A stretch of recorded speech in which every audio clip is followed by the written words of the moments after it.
Welcome back to my channel. Today I'm going to be filming a short and sweet follow-up video of what I've purchased lately. So actually I'm going to do a follow-up video of this Chanel Coco Handle Extra Mini.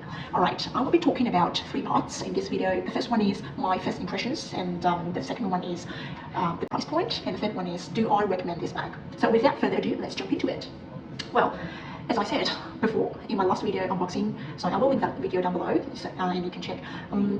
My first impressions on these bags weren't so good because first of all I was like, oh, it was so small, and the black caviar leather did not make me really excited as lambskin did, right? So my first impression actually, I was a bit frustrated. I was like, yeah, with this amount of money, I just got this, right? So and also let's move to the second part, and second part is the other reason why I just feel disappointed in this bag.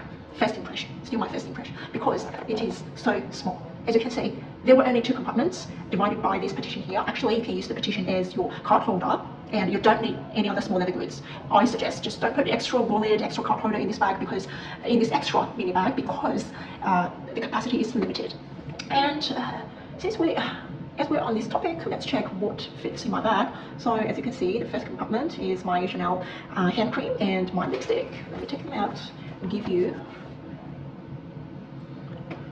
And my lipstick here.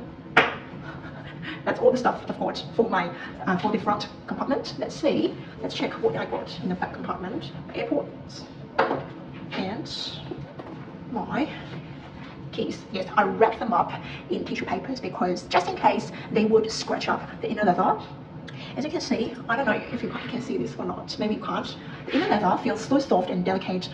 I don't know, it might be calf skin or lamb skin, I'm not sure about that. Yes, so I don't want the inner side to get scratched up or scuffs. And also, let me close this bag. And also, there's a back pocket here. Normally I would just chuck my uppercut in it.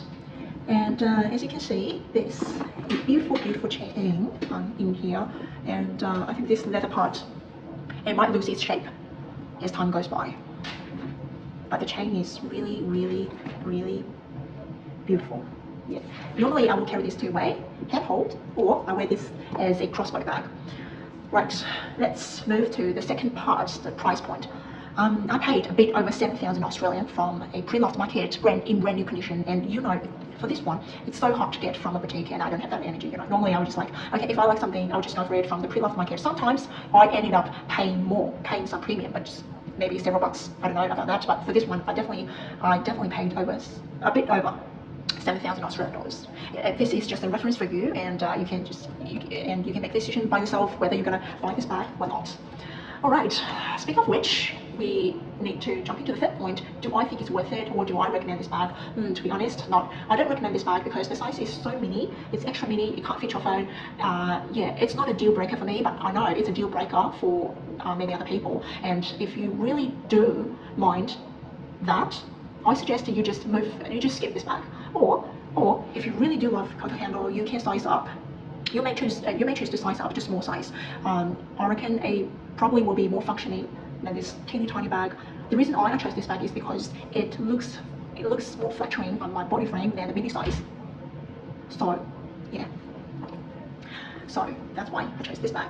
Well, thanks for watching. I will see you in my next video. Bye.